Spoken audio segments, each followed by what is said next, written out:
I'm standing in his house when I realize I'm out of time. The guards don't touch me, but they watch everything.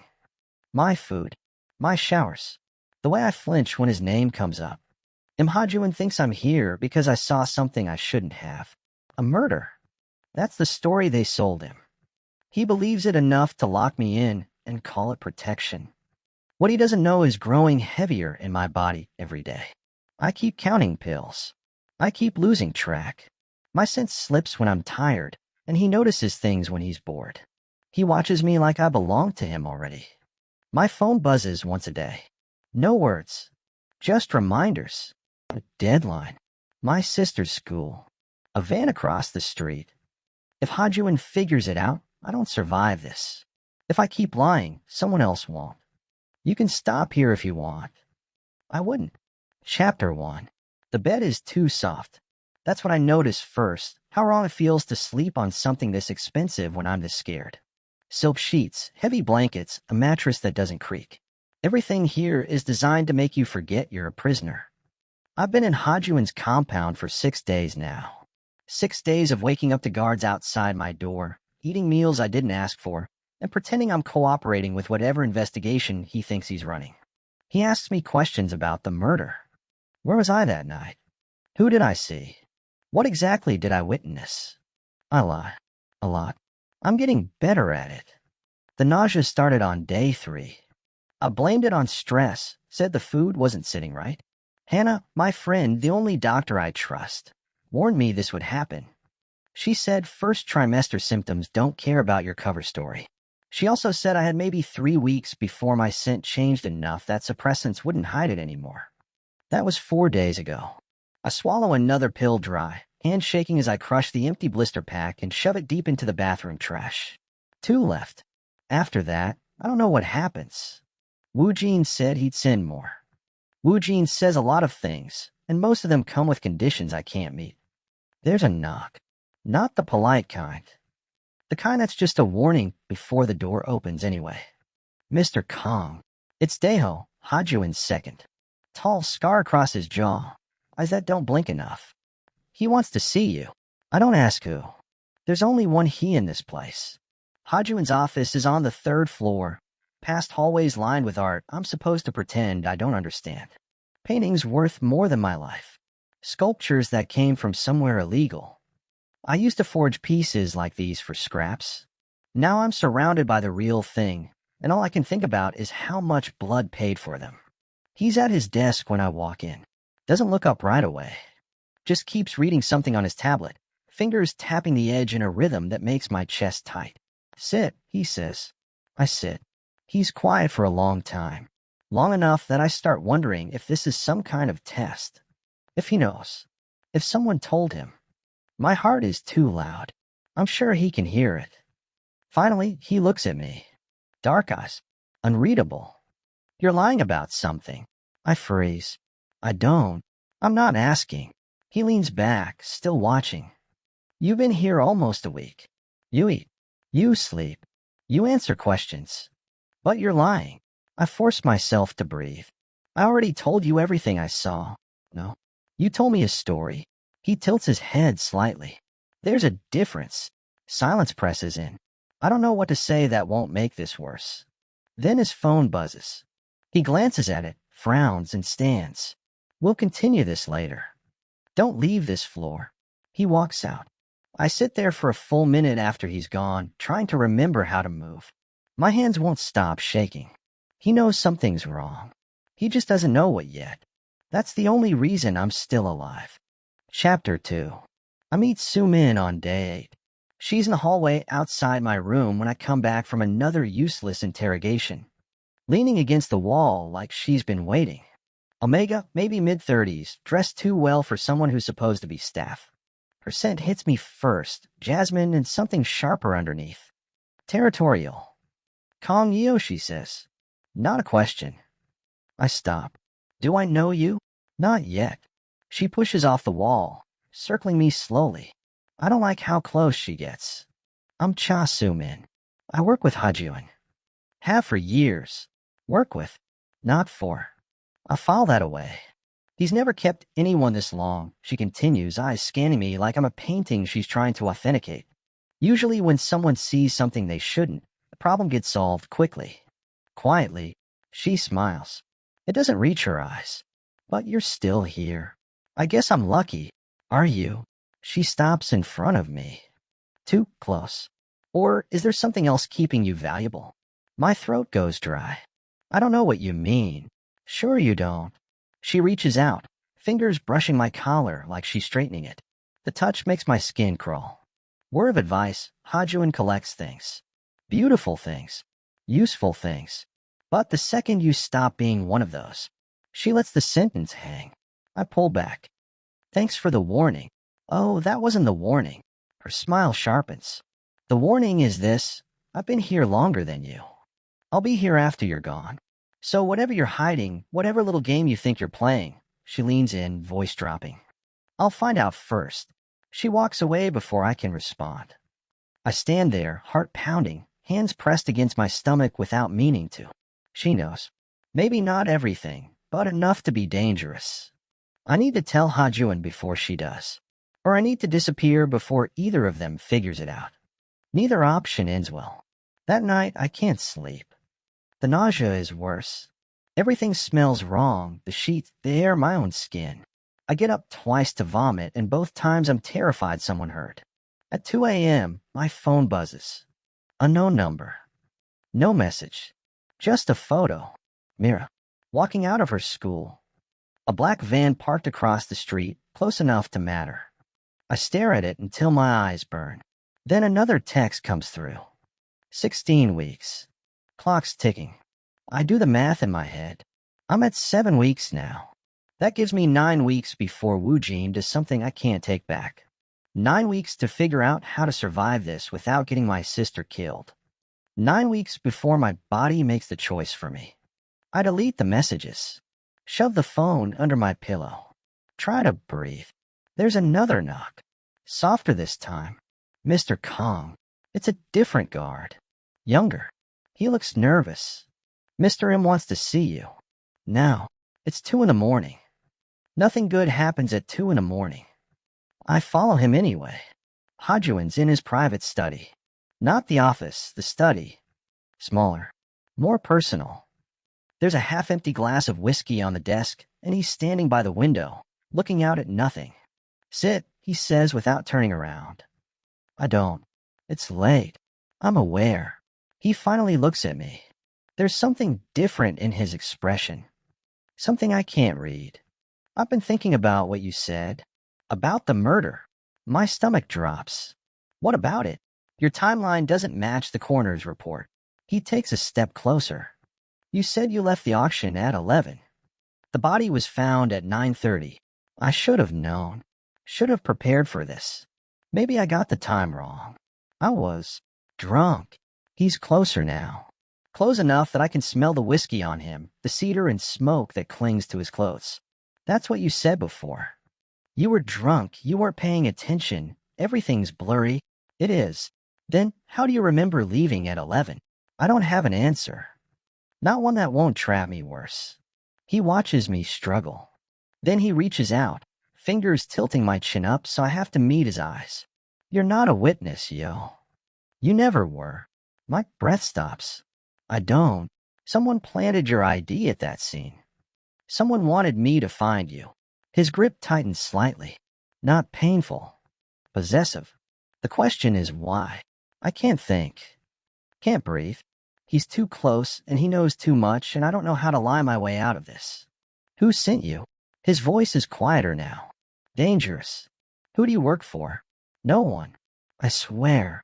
Don't. His thumb brushes my jaw. The gesture would almost be gentle if his eyes weren't so cold. I'll find out eventually. I always do. But I'm giving you one chance to tell me yourself. I should confess. Should tell him about Wu Jin, about the blackmail, about everything except the pregnancy. Maybe he'd help. Maybe he'd understand.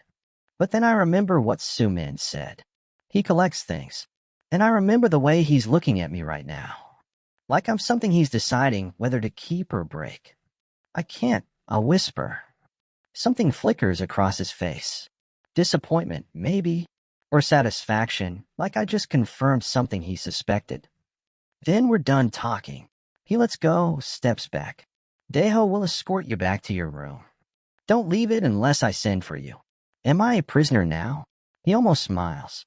You've been a prisoner since the moment you walked into my house, yo. I was just being polite about it. Chapter 3. I don't see Hajuan for 3 days after that. The guards bring my meals. They watch me through the crack in the door. No one speaks to me except to give orders. Stay in your room. Don't touch the windows. Don't make this harder than it needs to be. I'm not stupid. This is punishment. He's waiting for me to break. The problem is I might. The nausea is constant now. I can't keep anything down except plain rice and water. I lost weight I couldn't afford to lose. My hands shake when I try to paint. They gave me supplies on day 4, back when Hajuan was still pretending this was temporary. Now the canvas just sits there, mocking me. Hannah texts once. Just a question mark. I don't respond. If they're monitoring my phone, I can't risk it. If they're not, I still don't know what to say. I'm trapped. I'm pregnant. I'm running out of time. None of it helps. On the 3rd night, Sumin comes back. She doesn't knock. Just walks in like she owns the place. Maybe she does. I'm sitting on the bed, trying not to throw up again, when I hear the door close behind her. You look terrible, she says. I don't answer. She moves closer, studying me with that same calculating look. Not eating. Or can't eat. What do you want? Hajuan asked me to check on you. She sits on the edge of the bed, uninvited. He thinks you're being difficult. I think you're hiding something. I keep my face blank. I already told him everything. No, you told him nothing. She reaches into her pocket, pulls out a small bottle. Pills. I found these in your bathroom trash. Suppressants. Strong ones. My heart stops. They're prescribed, I say quickly. For anxiety. The stress. Don't. She cuts me off, voice sharp. I've been an Omega longer than you've been alive. I know what suppressants look like. I know what they're for. She leans in. And I know what happens when you run out. I can't breathe. Can't think. She knows. She knows, and now she's going to tell Hajuan, and everything falls apart. How far along, she asks. I don't answer. Fine. Don't tell me. She stands, pockets the bottle. But here's what's going to happen. You're going to do exactly what I say. And in return, I won't tell Hajuan about this. Yet. Why would you help me? She laughs. It's not a kind sound. Help you? I'm not helping you, yo. I'm leveraging you. She moves to the door, pauses. There's someone Hajuan trusts. Someone he shouldn't. You're going to help me prove it. I don't. His head of security. Mincy. She looks back at me. He's been feeding information to someone. I don't know who yet. But you're going to help me find out. Why would I do that? Because if you don't, I'll tell Hajuan you're pregnant. I'll tell him you've been lying since the moment you got here. And then we'll both find out what he does to people who betray him. She smiles. Or you help me. Mincy takes the fall. And your secret stays safe.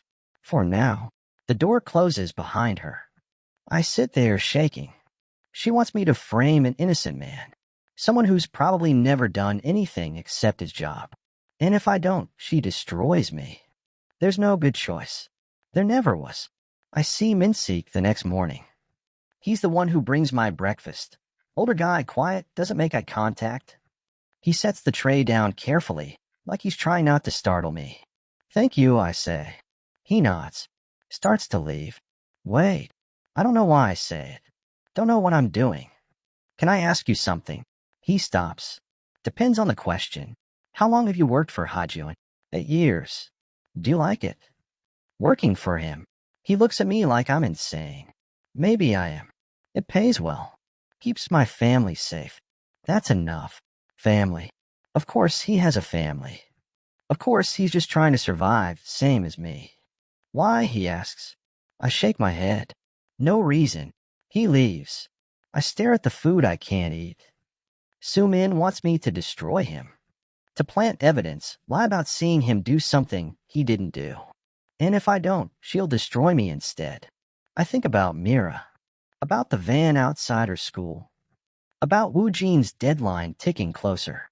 I think about the babies growing inside me, the ones I never asked for but can't let go of. And I think about Hajuan, the way he looked at me in his study, the way his hand felt on my jaw. You've been a prisoner since the moment you walked into my house. He's right. I have been. But I'm about to make someone else one too. That night, I tell Sumin I'll do it. She smiles like she knew I would. Hands me a USB drive. Plant this in Minseek's locker tomorrow. Maintenance room, 2nd floor. I'll make sure you have access. What's on it? Does it matter? It doesn't. Not really. Whether it's real evidence or fake, the result is the same. Minseek goes down. I stay hidden. I take the drive. She leaves. I lock myself in the bathroom and throw up until there's nothing left. Then I sit on the tile floor, head against the wall, and try to remember what it felt like to be a good person. I can't. The next morning, Daeho comes to my room. Mr. M wants to see you. My stomach drops. When? Now.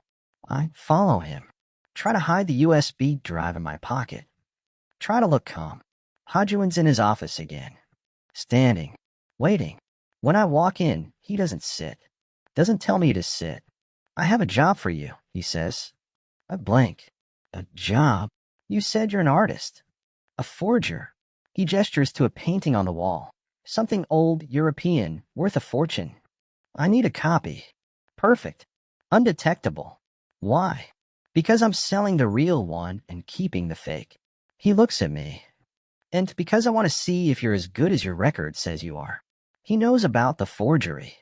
Of course he does. He's known the whole time. If I do this, you get more freedom. Better food. Maybe a conversation that doesn't end with threats. He moves closer. Or you refuse, and we go back to you rotting in that room until you tell me the truth. It's not a choice. It never is with him. When do I start? Today. He hands me a set of keys. Studio's on the 4th floor. You'll have everything you need. Daeho will supervise. I take the keys. My hand brushes his. He doesn't pull away. Don't disappoint me, yo, he says quietly. I don't like being disappointed. I don't plant the USB drive that day. I'm too watched, too supervised. Daeho doesn't leave my side. But Sumin texts me that night. Tomorrow. No excuses. I stare at the message. At the drive sitting on my nightstand. At the painting I'm supposed to forge, like I'm proving my worth to a man who's already decided what I'm worth. I close my eyes. Tomorrow, I ruin an innocent man's life. And I don't know if I'll survive what comes after. Chapter 4. The maintenance room is on the 2nd floor, tucked behind the kitchens where no one looks twice. Sumin wasn't lying. The door's unlocked when I get there, and the hall is empty. Too empty. Like someone cleared it on purpose. Minseek's locker is 3rd from the left. No lock. I guess when you work for someone like Hajuan, stealing from each other isn't the biggest concern. I pull the USB drive from my pocket. It's small. Fits in my palm. Doesn't look like much. Doesn't feel like much either, but I know what it is. Evidence. Fake or real, it doesn't matter. The second I put this here, Minseek's done. My hand shakes. I try to steady it. Yeah. I think about his face yesterday. The way he said it keeps my family safe. Like that was the only thing that mattered. Like he'd been doing this job for 8 years just so someone he loved could sleep at night. I think about Mira. About what Wu Jin will do if I don't play along. I shove the drive into the locker. Behind some folded clothes. Somewhere it'll be found, but not too obviously. Then I walk out before I can change my mind. It takes less than 6 hours. I'm in the studio trying to mix the right shade of ochre for the painting when I hear shouting downstairs. Boots on marble. Doors slamming. Daeho's on his phone immediately, voice clipped and tense. Stay here, he tells me, and leaves. I don't stay. I follow. By the time I get to the main hall, there's already a crowd. Guards, staff, people I've never seen before. And in the center of it, Minseek. On his knees, hands zip-tied behind his back. Hajuan standing over him. I trusted you, Hajuan says. His voice is calm. That's worse than yelling. 8 years, Minsik. I kept your family safe, paid your daughter's medical bills, and this is how you repay me. I didn't. Minsik's voice cracks. I swear, I don't know what. Deo holds up the USB drive. Found in your locker. Encrypted files. Coded messages. Everything we need to prove you've been selling us out. That's not mine. Minsik's looking around now, desperate. Someone planted it. I would never. Then who? Hajuan crouches down, eye level. Who would want to frame you, Minsik? Who benefits? Minsik doesn't answer. Can't answer. Because he doesn't know. But I do. I'm standing at the back of the crowd, and I feel Sumin's eyes on me before I see her. She's near the stairs, half hidden, watching. When our eyes meet, she smiles. I think I'm going to be sick. Take him to the basement, Hajuan says, standing. I'll deal with him later. They drag Minsik away. He's still shouting, still swearing he's innocent. No one listens. The crowd disperses. I try to slip away before anyone notices me, but Hajuan's voice stops me cold. Yo, my office. Now, I don't know what he knows. Don't know if Sumin said something, if someone saw me in the maintenance room, if he's finally putting the pieces together. I walk into his office. He's pouring himself a drink. Doesn't offer me one. You saw what happened, he says. Yes. What do you think? I don't know how to answer that. I don't know him well enough to. I'm not asking about Minsik. He turns, looks at me. I'm asking what you think of people who betray trust. My throat is dry. I think. They usually have a reason. A reason? He takes a sip. Does a reason justify it? No. Then why defend them? I stop. I'm not defending anyone. He watches me for a long moment. Then he sets the glass down and crosses the room. Stops right in front of me. Close enough that I have to tilt my head back to keep eye contact. You're lying again, he says quietly. I'm not. You are. His hand comes up, fingers brushing my jaw like they did before. But this time it's softer. Slower. You've been lying since you got here. And I've been letting you, because I wanted to see how far you take it. I can't move. Can't breathe. But now someone on my team is a traitor, he continues. And you're acting like you're about to throw up. So I'll ask you one more time. His thumb traces my cheekbone. Where are you hiding? I should tell him.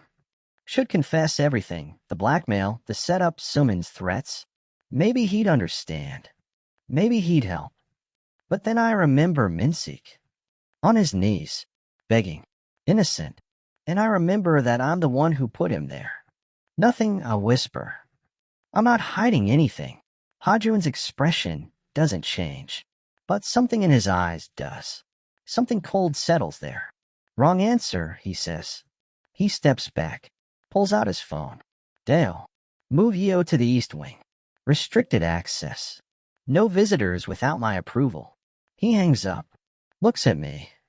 You're not leaving this compound until I know the truth. And if I find out you're involved in this, he pauses. Pray that I don't. The East Wing is worse. Smaller room. No windows. A guard posted outside 24 hours. They take my phone. My paints. Anything that could be used as a weapon or a way to communicate. I'm alone. Completely alone. And the nausea is getting worse. I'm throwing up twice a day now, sometimes more. The guard hears it. I know he does. I try to run water to cover the sound, but it doesn't matter. My suppressants are gone. I counted wrong. There weren't 2 pills left. There was 1. I took it this morning. Now there's nothing. 48 hours. That's how long Hannah said I had before my scent would start changing noticeably. 48 hours before Hajuan figures it out without anyone having to tell him.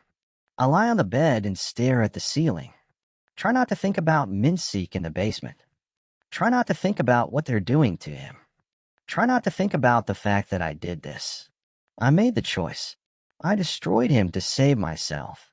My phone's gone, so I don't know if Wu Jin sent more messages. Don't know how Mira is. Don't know if I bought enough time or if I'm just delaying the inevitable. I press my hand against my stomach. There's a small curve there now. Barely noticeable if you're not looking. But I'm always looking. I'm sorry, I whisper. To the babies. To Minsik. To myself, maybe. It doesn't change anything. 2 days later, Hajuan comes to see me. He doesn't knock. Just walks in. Stands at the foot of the bed while I sit up, try not to look as broken as I feel. Minsik's dead, he says. The room tilts. What? He killed himself. Hanged himself in his cell. Hajuan's voice is flat. Empty. Left a note confessing to everything. I can't breathe. Can't process what he's saying. I don't believe the note, Hajuan continues. The handwriting's wrong.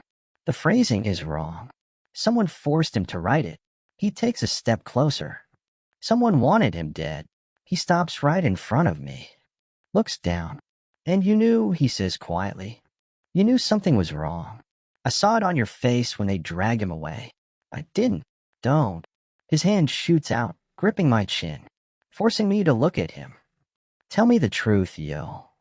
Right now. Who's using you? I'm shaking. Tears burning my eyes. Minsik is dead. An innocent man is dead because of me. I can't. I choke out. You can't. Or you won't. Both. His grip tightens. Not painful yet, but close. Then you're protecting someone. Someone more dangerous than me.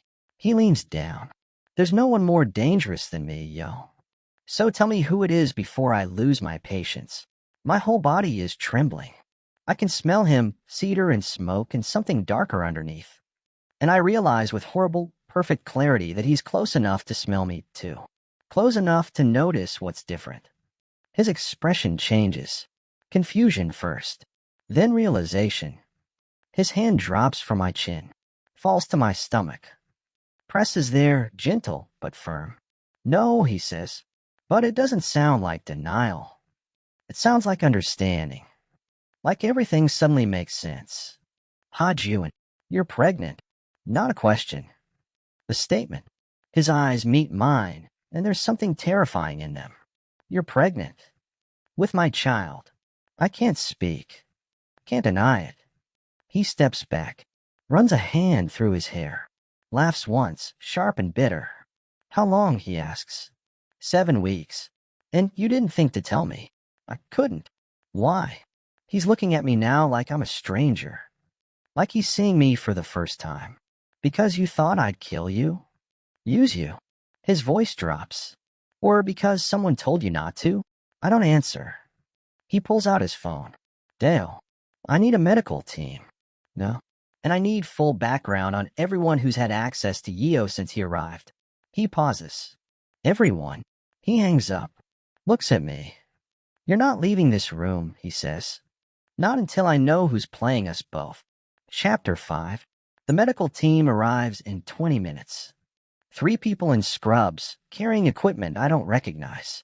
Hajuan stands in the corner the entire time, arms crossed, watching everything. They take blood. Run an ultrasound. Ask questions I answer as vaguely as possible. The whole time, I can feel his eyes on me. Not angry. Not yet. Just calculating. Trying to figure out how all the pieces fit. Approximately 8 weeks, the doctor says, showing Hajuan the screen. Twins.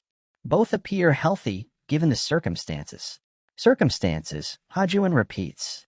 The patient's vitals show signs of extreme stress. Malnutrition. Dehydration. The doctor glances at me, then back at him. If this continues, we could be looking at complications.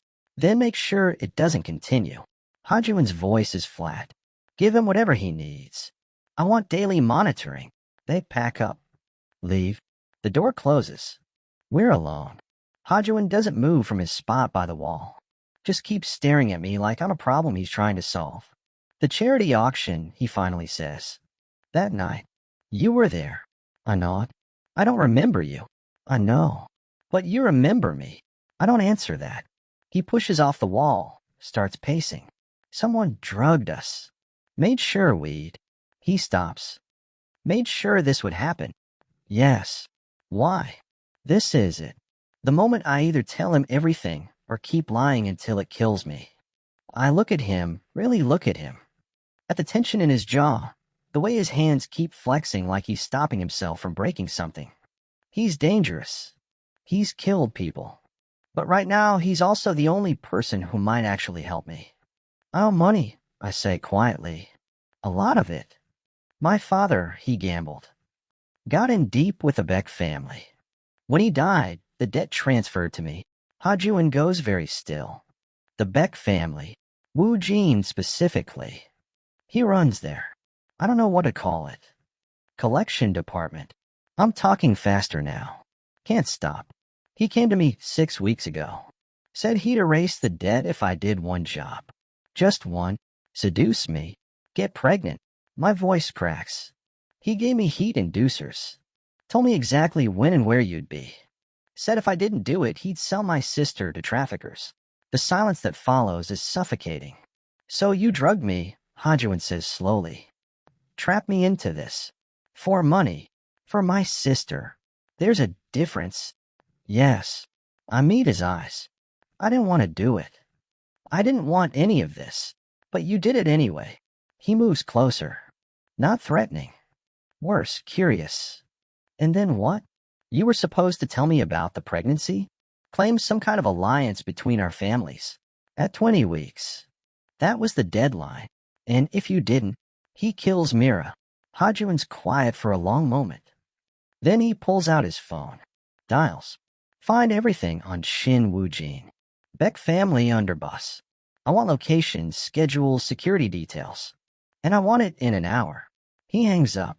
Looks at me. You should have told me, he says. You would have killed me. Maybe.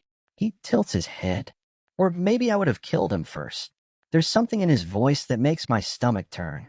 Not anger. Ownership. These are my children, he continues. Mine? And someone tried to use them as weapons against me. He crouches down in front of where I'm sitting on the bed. That's not something I forgive. What are you going to do? Find Wu Jing. Make him regret ever hearing your name. His hand comes up, rests on my knee. And then we're going to have a very long conversation about what happens next. What do you mean? I mean you're carrying my heirs. That changes things. The way he says it, clinical matter of fact, makes me feel sick. I'm not staying here. Yes, you are. You can. I can. His grip tightens slightly. You came into my house. You lied to me. You got pregnant with my children as part of a conspiracy to start a war. He leans in. You think I'm just going to let you walk away? I didn't have a choice. You always have a choice, yo. He stands. You chose your sister over honesty. You chose survival over trust. I understand that. But now you're going to live with the consequences. He heads for the door. Wait. My voice comes out smaller than I want. What about Minseek? He stops. Doesn't turn around. What about him? He's dead because of me. Because I can't finish the sentence. Because someone made you choose between him and yourself. Hajuan looks back. And you chose yourself. That's human nature. That doesn't make it right. No, it doesn't. He opens the door. But it's done. And you're going to have to learn to live with that too. He leaves. I sit there, hands pressed against my stomach, trying not to fall apart. Minseek is dead. Hajuan knows about the pregnancy. Wu Jin is about to find out he's been exposed. And I'm still trapped. Still owned. Just by a different person now. Sumin comes to see me that night. The guard tries to stop her, but she says something that makes him step aside. She walks in like she owns the place. Like nothing's changed. I heard the news, she says. You're pregnant. Congratulations. I don't answer. She sits down on the bed next to me. Too close. Hajuan must be thrilled. There. 2 heirs, actually. That's quite the accomplishment. What do you want? I want to know if you told him. She's not smiling anymore. About our arrangement. About Minseek. No. Smart. She relaxes slightly. Because if he knew you were the one who planted that evidence, pregnant or not, he'd kill you. You killed Minseek. I removed a problem. She stands, brushes off her clothes. He was getting suspicious. Asking questions. It was only a matter of time before he figured out what I was really doing. Which is, she laughs. You think I'm going to tell you? You're a loose end, yo. A useful one right now because you're carrying Hajuan's children. But the second those babies are born, she leans down, voice dropping. You become disposable. He won't. He will. She's at the door now. That's what his family does. Omegas who produce heirs get comfortable lives, beautiful rooms, nice things, but they never get freedom. They never get love. She looks back, and they definitely don't get to leave. She walks out. I sit there shaking, because I think she might be right. 2 days pass. I don't see Hajuan. Don't see anyone except the medical team and the guard who brings my meals. But I hear things. Shouting. Doors slamming. At one point, gunshots somewhere in a compound that make me flinch so hard I almost fall. Something's happening. Something bad. On the 3rd day, Deho comes to get me. Mr. M wants to see you, he says. Where? Basement. My blood goes cold. Why? He didn't say. I follow him because I don't have a choice. Downstairs I've never been down before. Through corridors that smell like copper and concrete. To a heavy door that Deho unlocks with a keycard. Inside there's a chair. A table. Bright lights overhead. And Wu Jin. He's tied to the chair, face bruised and bleeding. One eye swollen shut. When he sees me, he tries to smile. It splits his lip further. There he is, he slurs. The little whore who sold me out. Hajuan standing behind him. Come, clean. Not a drop of blood on him. Tell him, Hajuan says to me. Tell him what you told me. I can't move. Can't breathe. Tell him, yo. I told him everything. A whisper. About the debt. The blackmail. Mira. All of it.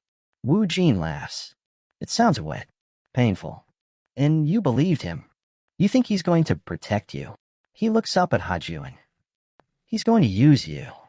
Keep you locked up until those babies are born, then throw you away. Shut up, Hajuan says mildly. She was right, wasn't she? Sumin. Wu Jin's looking at me now. She told you what happens to Omega breeders in this family. And you still think you're special. Hajuan's hand comes down on Wu Jin's shoulder. Squeezes. Wu Jin screams. That's enough, Hajuan says. He looks at me. Go back to your room. What are you going to do to him? Does it matter? It should. But I think about Mira. About the photos. The threats. About everything Wu Jin was willing to do to me. No, I say quietly. It doesn't. Hajuan smiles. Good answer. I don't hear the gunshot. The room is too far away. Too soundproofed. But I know when it happens because Deho gets a call. Listens. Hangs up. It's done, he says. We walk back in silence. At my door, he pauses. He's protecting you, you know. Mr. M. Whatever else he is, he takes care of what's his. I don't know if that's supposed to be comforting. I go inside. Lock the door even though I know it doesn't matter. Wu Jin is dead. The threat to Mira is gone. I should feel relieved. Instead, I feel empty. Because Sumin was right. I'm not free. I'm just owned by someone different now. And the worst part, I don't know if I want to leave anymore. Chapter 6. Hajuan moves me out of the East Wing the next day. Not back to my old room. Somewhere else. His wing. The private one I've only seen from the outside. The suite is 3 times the size of where I was before. Floor-to-ceiling windows. A bed that could fit 4 people. Bathroom with a tub I could drown in. Everything is white and gray and expensive, and it feels like a museum. You'll stay here, Hajuan says, standing in the doorway. The medical team will have easier access. So will I. I don't need to be this close to you. That's not your decision anymore. He walks in, hands in his pockets. Your things are being moved. You'll have new clothes. Anything you need, tell Deho. What I need is to see my sister. He stops. Looks at me. No. She doesn't know where I am. Doesn't know if I'm alive. I said no. His voice is harder now. Wu Jin's people are still out there. The Beck family knows something happened to him. Until I've secured the situation, you don't leave this compound. You don't contact anyone. You stay here where I can protect you. Protect me or control me? Something flickers in his expression. Is there a difference? I don't have an answer for that. He moves closer. Not threatening. Just present. Taking up space in a way that makes the huge room feel smaller. You're angry, he says. I'm tired of this. You being treated like I'm something you own. I'm keeping you alive. No, you're keeping your children alive. I meet his eyes. I'm just the incubator. He's quiet for a long moment. Then he reaches out, hand cupping my jaw the way he does. The way I've learned means he's deciding something. Is that what you think? He asks. It's what I know. You're wrong.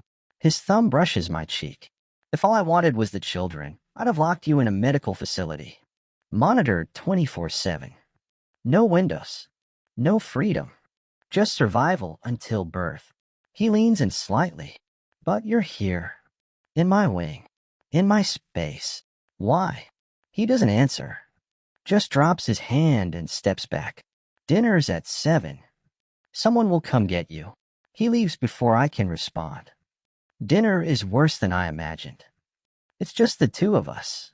A table that could seat 12, but we're at opposite ends like some kind of dark comedy.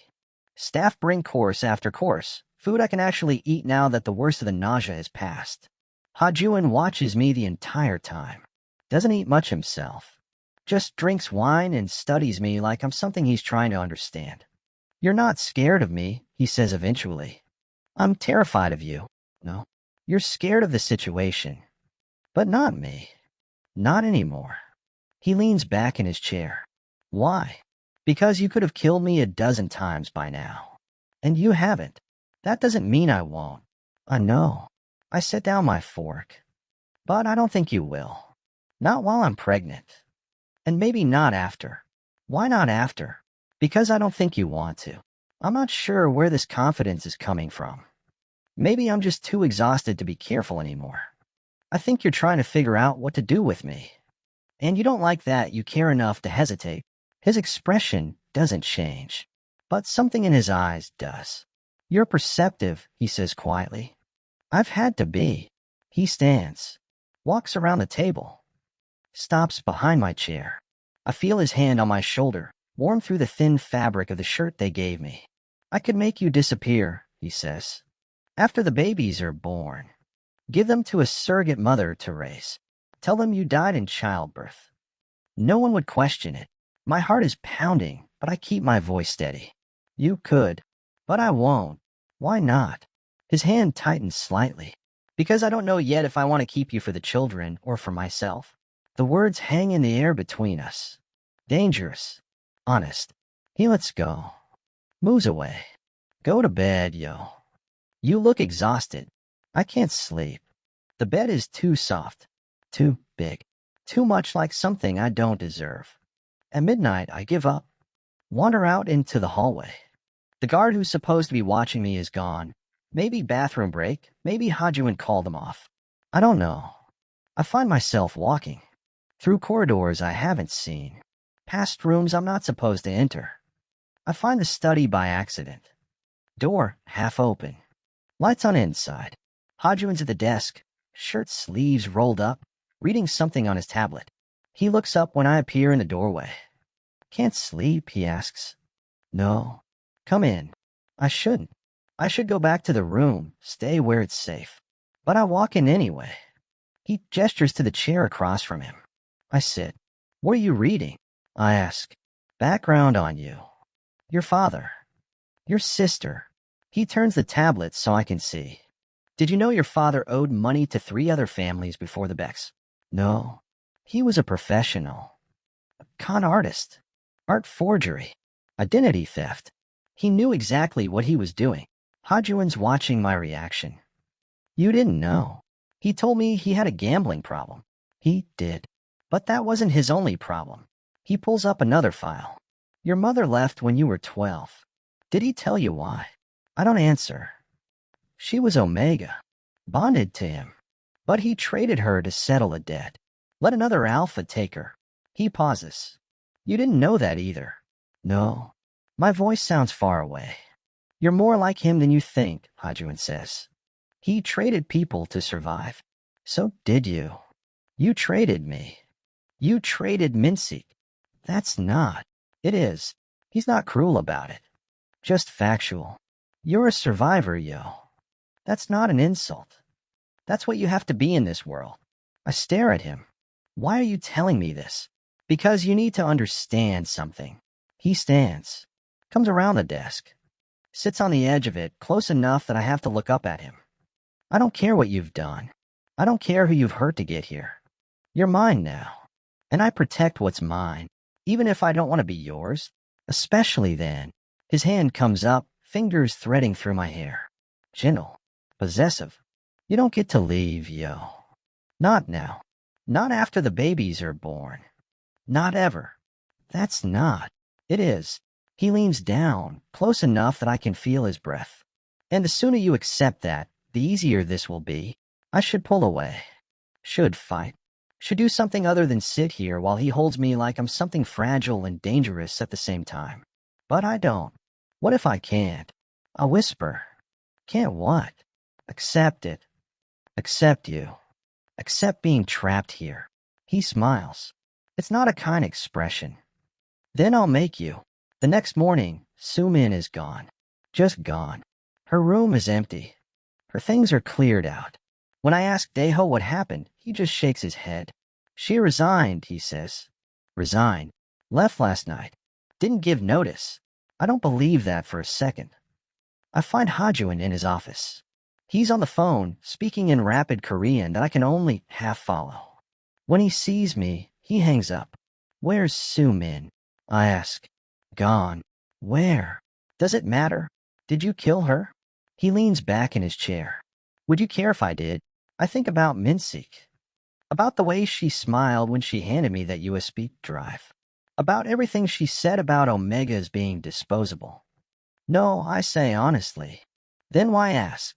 Because I need to know if you killed her, because she was a threat to you, or because she knew what I did. Both. He stands. Moves toward me. She was working with someone in the Beck family. Feeding them information. Probably planning to use your pregnancy as leverage. And yes, she knew you planted that evidence. Which made her a liability. So you killed her. I protected you. He stops in front of me. There's a difference. Is there? In this world? No. But you're going to have to learn to live with that. His hand comes up, rests against my stomach. There's a small swell there now. Noticeable. Real. We both are. I look down at his hand. Large. Scarred. Capable of terrible things. And I realize with horrible clarity that I don't hate it there. What happens now? I ask. Now you stay safe. Stay healthy. Let me handle the rest. And after the babies are born, he's quiet for a moment. Then he leans in, lips against my ear. Then we figure out what you mean to me. And what I mean to you. He pulls back. Walks to the door. Rest, yo. You look tired. That night, I dream about my father. About the way he used to look at me when I brought home forged paintings. Like I was valuable. Like I mattered. About my mother, who I barely remember.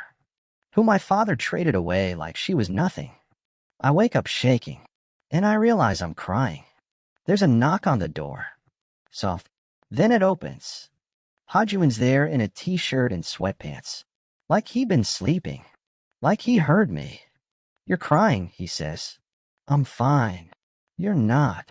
He comes in, closes the door behind him, sits on the edge of the bed. Tell me, why do you care? Because you're carrying my children. Because you're in my house. Because he stops. Just tell me. So I do.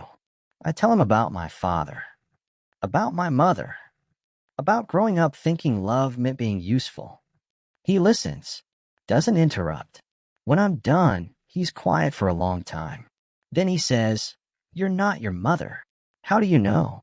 Because you're still fighting. Still surviving. She gave up. He looks at me. You won't. What if I want to? Then I won't let you. His hand finds mine. Squeezes.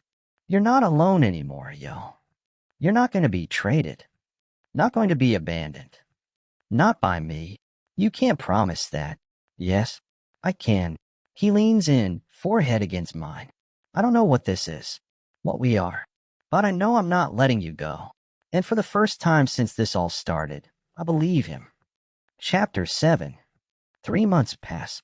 It's not peaceful. It's not safe. But it's something close to survivable. My body changes in ways I wasn't ready for. The swell of my stomach becomes impossible to hide. The babies move, small flutters at first, then stronger kicks that make me flinch. Hajuan watches it happen with an expression I can't read. Possessive, maybe, or something softer that he won't name. He's there more than I expect. Sits with me during the morning sickness that never fully goes away. Makes sure I eat even when I don't want to. Sleeps in my room some nights, not touching, just there. Like he's guarding something. I don't know when it stops feeling like imprisonment and starts feeling like something else. Maybe when he brings Mira to see me. She's escorted by 3 guards, eyes wide as they lead her through the compound. When she sees me, she runs, throws her arms around me, and doesn't let go. You're alive, she sobs. They told me you were safe, but I didn't, I thought. I'm okay. I hold her tight, feel her shaking. I'm okay. I promise. She pulls back, looks at my stomach. Her eyes go wide. Yeo. It's complicated. Complicated. She looks around. At the guards. At Hajuan standing in the doorway, watching us. Who's the father? I glance at Hajuan. He doesn't move. Doesn't stop me. He is, I say quietly. Myra's expression goes through about 5 emotions at once. Shock, anger, confusion, then something that looks like understanding. Did he hurt you? She asks. No. Did someone else? Yes. She looks at Hajuan, then back at me. And he killed them. It's not a question. Yes, I say. She's quiet for a long moment. Then she takes my hand. Are you staying here? I don't have a choice. That's not what I ask. I look at her. At my little sister who's not so little anymore. Who's sharp enough to see past what I'm saying to what I'm not. I don't know, I admit. She squeezes my hand. Then figure it out. Because I'm not losing you again. After she leaves, I find Hajuan in his study. Thank you, I say. He looks up from his laptop. For bringing her here. You didn't have to. You needed to see her. He closes the laptop. And I needed to make sure she understood. Understood what? That you're protected. That she's protected. That as long as you're with me, nothing happens to either of you. Is that a threat or a promise? Both. He stands. Moves toward me. She's smart, your sister. She'll be fine. What if I wasn't here? Would you still protect her? He stops. Looks at me like he's trying to figure out if it's a test. Yes, he says finally. Because she's yours. And you're mine. There it is again. That word. Mine. I should hate it. Should fight it. Instead, I ask, what am I to you, Hajuan? He's quiet for a long moment. Then he reaches out, hand-cupping my face like he's done 100 times before. But this time it feels different. Softer. More deliberate. I don't know yet, he says honestly. But I'm trying to figure it out. What if you don't like the answer? Then we'll deal with it. His thumb brushes my cheekbone. Together, the babies come early. Not dangerously early, but enough to make everyone panic. I'm in the studio, they let me paint again, said it was good for stress when the first contraction hits. Sharp. Breath stealing. I drop the brush. Deho finds me on the floor. Calls for help. Suddenly, there are people everywhere, hands on me, voices overlapping. And Hajuan, pushing through the crowd, kneeling beside me. I'm here, he says. I'm right here. It's too early. They're fine. You're fine. But his hand is shaking when it grips mine. Just breathe. The hospital wing is a blur. Doctors. Machines. Pain that splits me open and doesn't stop. Hajuan doesn't leave. Holds my hand through all of it.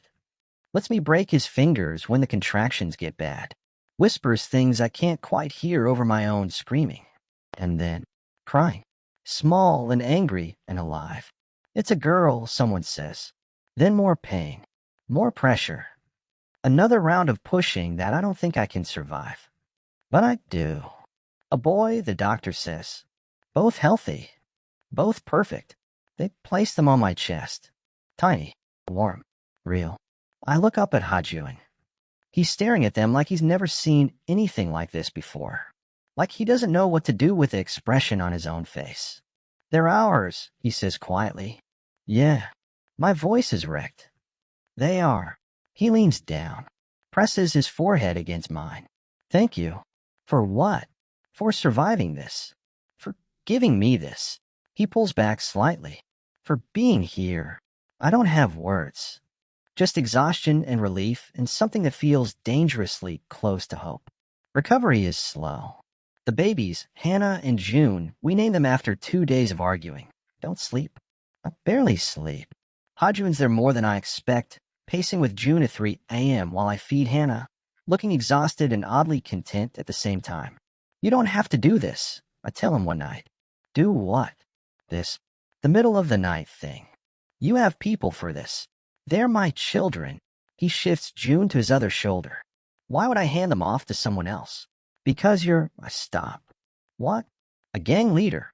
He looks at me. I'm not anymore. I blink. What? I'm out. Officially. Handed over operations to Daeho last week. I'm keeping the legitimate businesses. Real estate, shipping, security. But the rest. He shakes his head. I don't want my children growing up the way I did.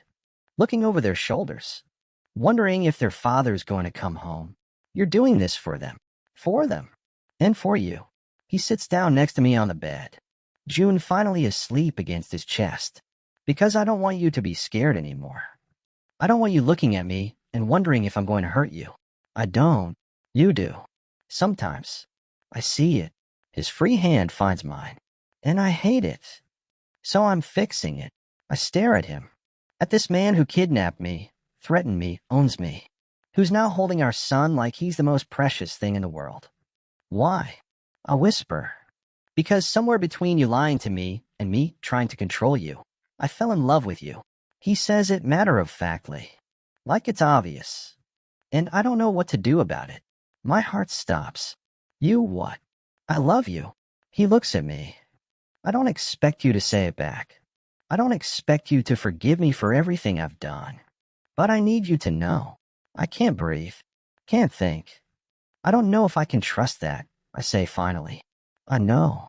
I don't know if I can trust you. I know that too. He squeezes my hand. But I'm not going anywhere. And neither are you.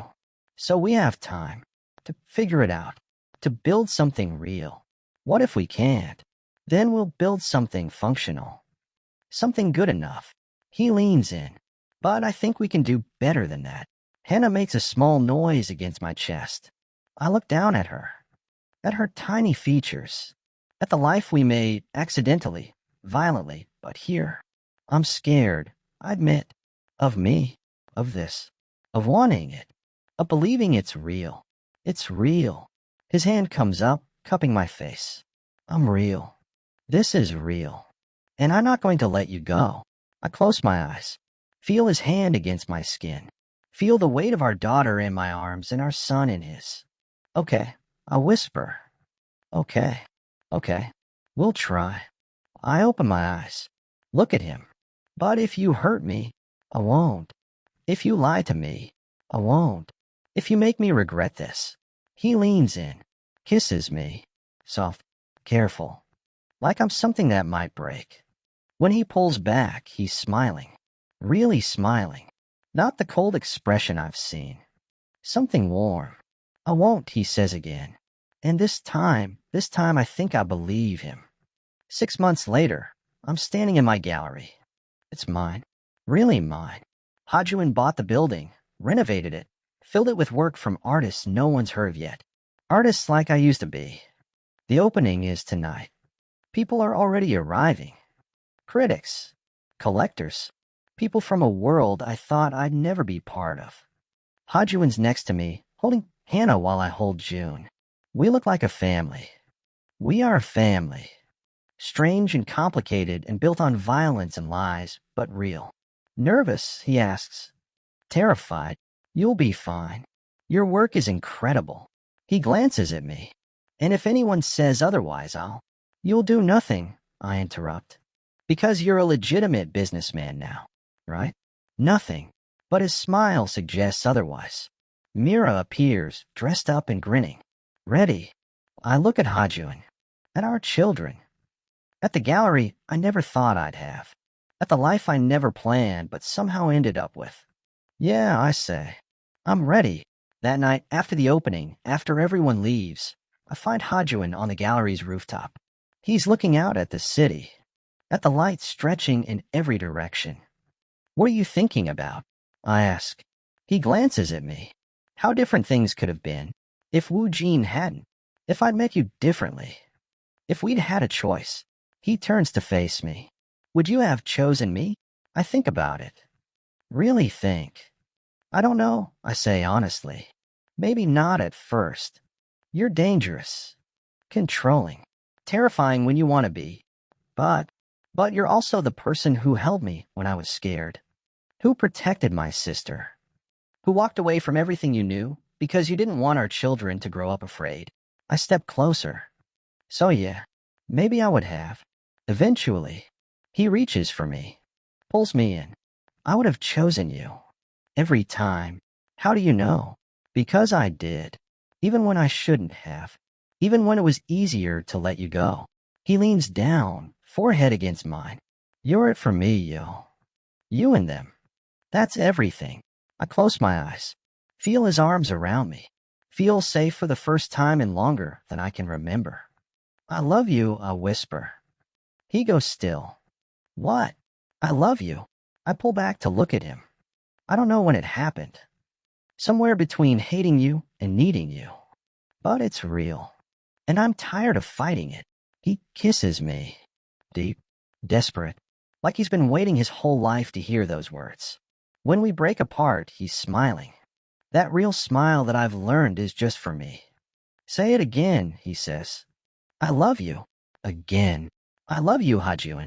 He lifts me up, makes me laugh, spins me around on a rooftop in a city that tried to destroy us both. I love you too, he says. Always. Epilogue 2 years later. Hannah's first word is dada. June's is no. We're sitting in the living room of our new house, smaller than the compound, warmer, more ours, when it happens. Hajuan's on the floor with them, building blocks scattered everywhere. Of course, she said dada first. I say from the couch. She knows who her favorite is. She's two. She doesn't have favorites. She does. He looks up at me. Grins. Me. I throw a pillow at him. He catches it. Tosses it back. Myra's in the kitchen, making too much noise and probably burning something. She lives here now. Goes to university, comes home on weekends, treats the twins like they're her own. I'm never having kids, she announces, appearing in the doorway. They're exhausting. You love them. That's not the point. But she's smiling when she says it. My phone buzzes. Text from Hannah. Dinner next week? I have news. I smile. Text back. Definitely. Bring whoever the news is about. Hajuan's watching me. What? Hannah's seeing someone. Good for her. He stands, scoops up both twins. Bath time. Who wants bubbles? They both shriek. He laughs, carries them off. I sit there listening to them, to the sounds of a life I never thought I'd have. No, that's wrong. This isn't the life I planned. It's better, messier, more complicated, built on broken pieces and bad decisions and violence I'll never forget. But it's mine, ours, and I wouldn't trade it for anything. Then,